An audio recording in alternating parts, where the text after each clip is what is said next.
Thank you, Mr. Chairman, and thank you, Chairman Whitfield, Chairman Upton, for helping me work this bill through our committee. It's great to have it on the floor today.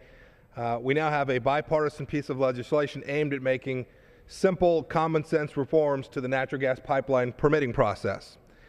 Rather than eliminating environmental regulations and permits, H.R. 1900 takes a very reasonable approach by requiring agencies involved in the permitting of natural gas pipelines simply requesting that they finish their work in a timely manner. The legislation builds off reforms made in the Energy Policy Act of 2005, which placed the Federal Energy Regulatory Commission as the lead agency for interstate natural gas pipelines.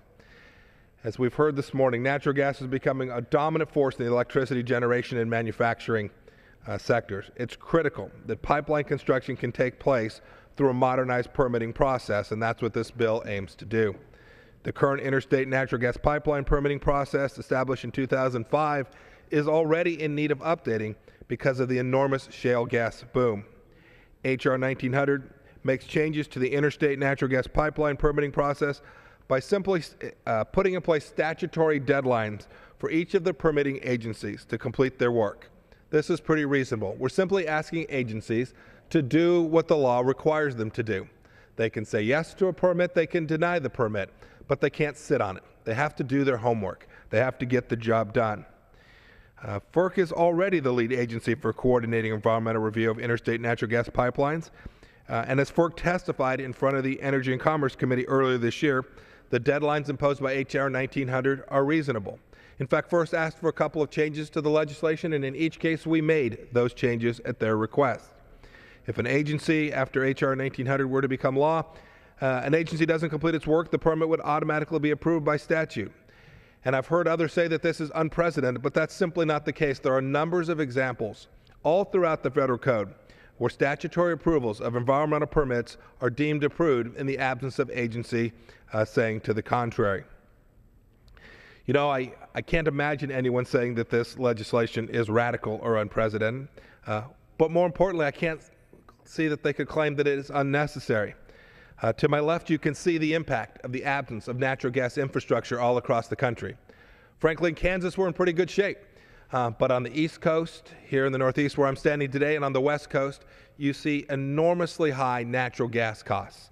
24% above the national average in New York, 20% above the national average in Arizona, 67% above the national average in Maine, and 68% above the national average for the cost of natural gas in the state of Florida.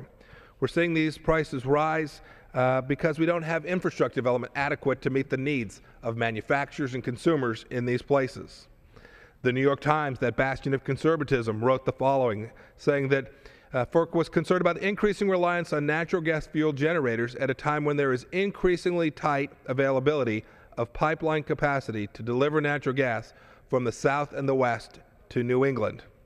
The Boston Globe wrote, writing about pipeline projects in New England, the Globe said the projects come, quote, as New England struggles to address growing demand for natural gas and supply constraints created by tight pipeline capacity. Those constraints have led to shortages and price spikes during the peak demand periods, such as extended winter cold snaps, helping to drive the region's already high energy costs even higher. The New York Times and the Boston Globe recognize the need for H.R. 1900. This is not a manufactured crisis or a bill in search of a problem. This is a real issue with real consequences for jobs in America and for average working families all across our country. The bill will give certainty to natural gas pipeline developers that invest in projects which could transport affordable energy to consumers all across the nation. I urge my colleagues to vote in favor of H.R. 1900 and address a very real issue impacting consumers and manufacturers all across the country. I yield back.